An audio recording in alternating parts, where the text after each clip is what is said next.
Perkenalkan, nama saya Andini Rahmayanti dari 10 ADP 4. Ingin menyampaikan ringkasan materi dari perilaku produsen dan kegiatan ekonomi. Perilaku produsen dan kegiatan ekonomi memiliki dua arti. Yang pertama, pengertian produsen, dan yang kedua, pengertian produksi. Seperti yang kita ketahui, produksi adalah orang yang menghasilkan suatu barang atau jasa yang memiliki nilai pakai dan nilai guna untuk dikonsumsi oleh konsumen. Dan yang kedua, kita memiliki pengertian produksi.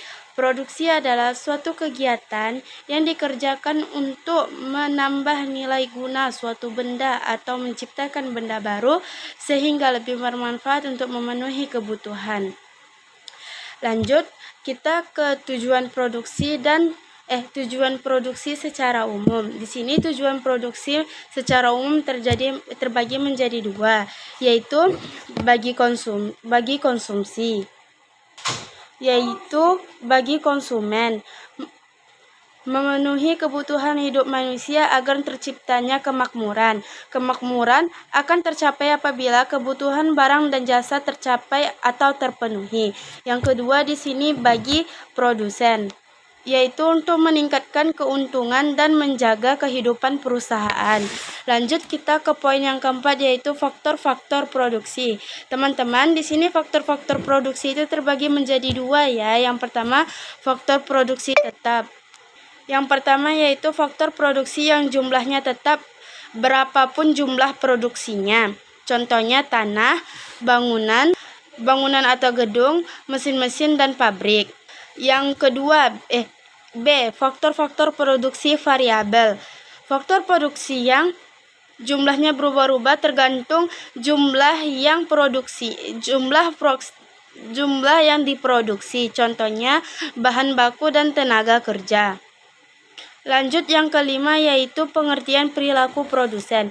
Pengertian perilaku produsen adalah semua upaya yang dilakukan dalam menghasilkan produk yang berkualitas dan efisien serta dapat diterima dengan baik di pasaran dan mampu menghasilkan laba yang besar. Lanjut ke teori yang keenam yaitu perilaku produsen. Perilaku produsen adalah sebuah teori yang menggambarkan perilaku produsen dalam menghasilkan produk, barang, dan jasa. Kita masuk ke faktor-faktor dalam produksi. Faktor-faktor dalam produksi itu ada produksi dengan menggunakan satu variabel. Kombinasi penggunaan satu variabel adalah variabel bebas dapat diterapkan di bidang pertanian. Variabel bebas adalah manusia atau tenaga kerja. Variabel tetap adalah tanah dan mesin. Dengan adanya satu variabel bebas dan proses produksi, maka seorang produsen hanya dapat mengubah atau menambah jumlah tenaga kerja saat mengharapkan hasil produsen output yang besar. Lanjut ke poin B. Poin B adalah produksi dengan menggunakan dua variabel bebas. Produksi dengan menggunakan dua variabel bebas ini berasumsi bahwa pada jangka waktu yang relatif lama, semua faktor produksi akan berubah menjadi faktor-faktor produksi variabel.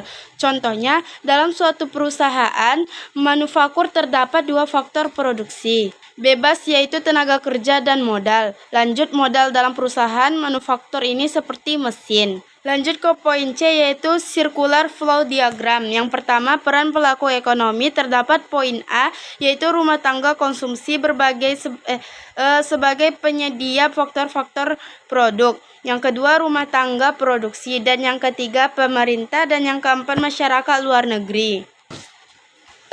Poin yang kedua, diagram interaksi antar perilaku kegiatan ekonomi.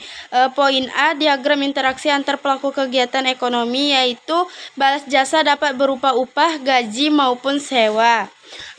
Poin B yaitu diagram interaksi antara tiga pelaku kegiatan ekonomi. Yang pertama rumah tangga produksi, yang kedua rumah tangga produksi akan kepada rumah tangga konsumsi, yang ketiga adalah rumah tangga konsumsi memberikan balas jasa berupa pajak kepada pemerintah sebagai balas jasa atau penggunaan sarana dan prasarana yang telah disediakan. Oke teman-teman, mungkin itu saja yang dapat Dini sampaikan tentang perilaku produsen dalam kegiatan ekonomi. Apabila Dini ada kesalahan dalam menyampaikan, mohon maaf karena Dini masih sama-sama belajar. Wabillahi taufiq wa hidayah. Wassalamualaikum warahmatullahi wabarakatuh. Ya teman-teman.